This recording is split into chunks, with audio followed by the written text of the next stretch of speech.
Welcome back for another week of college football, brought to you by the TaxSlayer Gator Bowl. Hope everybody's doing well. Hope they enjoyed the games last weekend. I was a little disappointed in a couple of games. We were certainly hoping that a few teams would win, but it's starting to clear up. And as I've always said, in November we really know where we're going to go. Off week for Florida and Georgia because they come to Jacksonville the following week. The activities going on here at the stadium are fast and furious, and we're kind of excited about that.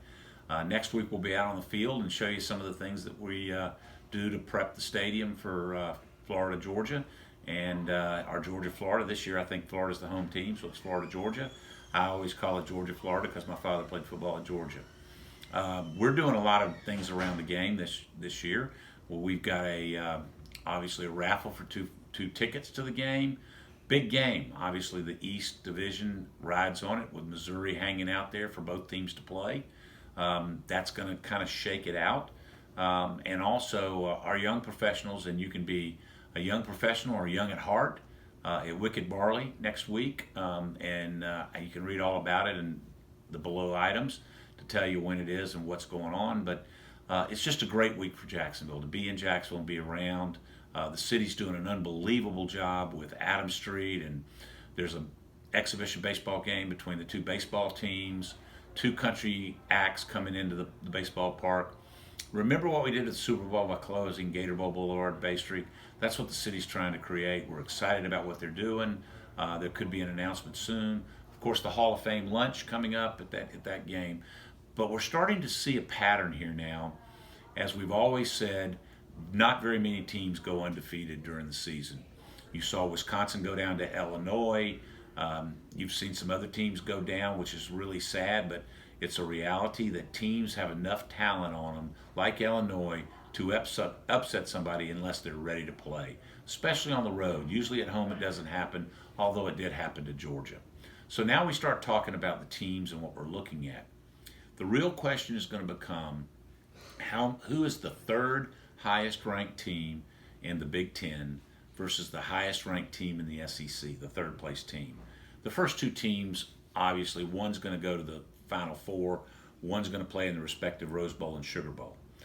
Whichever one of those conferences plays up the extra team, the third team in, will dictate what's left for us. Right now, it looks like with LSU, Alabama, and LSU, Alabama, help me out here. We're talking about Auburn or Georgia. I think it's probably Georgia. Those three teams could be ranked higher than the three teams.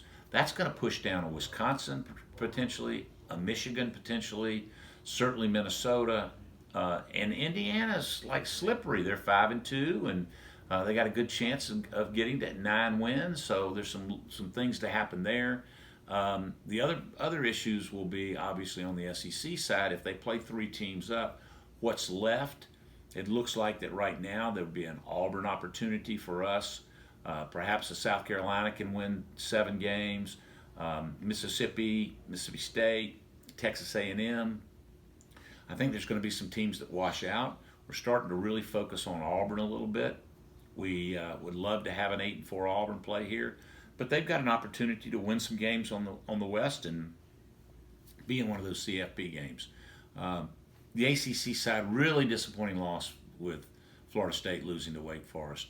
I actually kind of picked FSU to win that game and then win the next 4 before they get to Florida. I still think they can win 4 and get to 7 wins. A 7-5 FSU team on the ACC side would look really good. North Carolina with Mac Brown would really look good. So there's a lot of good teams on both of the two conferences to be our visiting team. But the reality is I'm sort of looking at now Big Ten pretty heavily. So SEC, Big Ten, great television ratings, January 2nd, unopposed. Get your tickets now. Go to TaxSlayerGatorBowl.com and go Jaguars this weekend. We need a big win at the Jets. So home game, come out and pull on the Jaguars, and we'll be here pulling for them too. Hope you have a good week. God bless you and take care.